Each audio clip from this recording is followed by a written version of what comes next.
Me and a friend of mine went to go see an Impressionism exhibition down at the National Gallery, which is just down the road from New College. So before going back to work, I decided to come out here to the New College Garden and talk a little bit about art.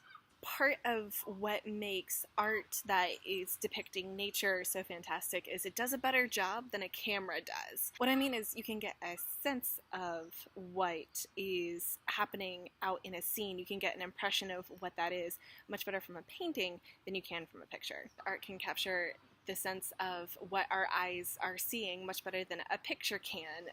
A gigantic canvas can give us this sense of vastness and scale that cameras, even panorama pictures, don't really do. And I find it fascinating that there is perpetually a difference between what our eyes see, what we're experiencing, and the ways in which we can express and show what that is to somebody else. The painting I looked at the longest at the exhibition was a Van Gogh painting of a field in the rain, and there are these three crows in the center of it, and the colors in it don't necessarily seem sad or lonely. They're blues and yellows, but the way that the streaks go down the canvas and just the whole sense of this place without any people there, it gives you this feeling inside that I would not have identified as sadness or loneliness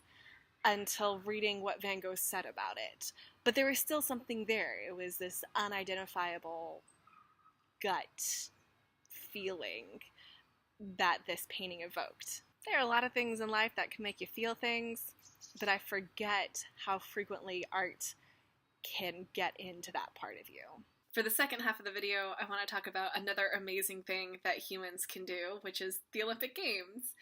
We talked about art, and art is one of those ways where we reach into the feelings of like what is happening on the inside of people, but the Olympics are about a lot of exterior things. They're about all of the things that our bodies can do, and they're about global unity and coming together and competing and seeing things, and there's always politics wrapped up in that, and there's a lot of questions about these games, but I want to leave all that to the side and just talk about what do we love about the Olympics. Tell me all of your favorite memories and the things that you're most looking forward to seeing in this year's Olympics. Between the opening ceremony at the beginning of August and the closing ceremony partway through August, I will be in 3 different countries. I'll start off in Scotland, and then I'll be in Iceland for a week, and then I'll be back in the US for the end of it.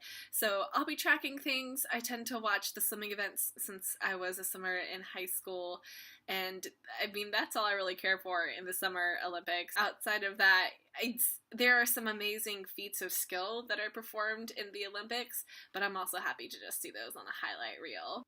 The first signal that was strong enough to leave our atmosphere was from the 1936 Berlin Olympics, and while I'm uncomfortable with Hitler being the first thing to go out into space in terms of our communication with the rest of the universe, at the same time I like that it is this link to the complex thing that the Olympics are, this coming together of global competition, but exuberance and life. If you're doing an opening ceremony right, you're celebrating things.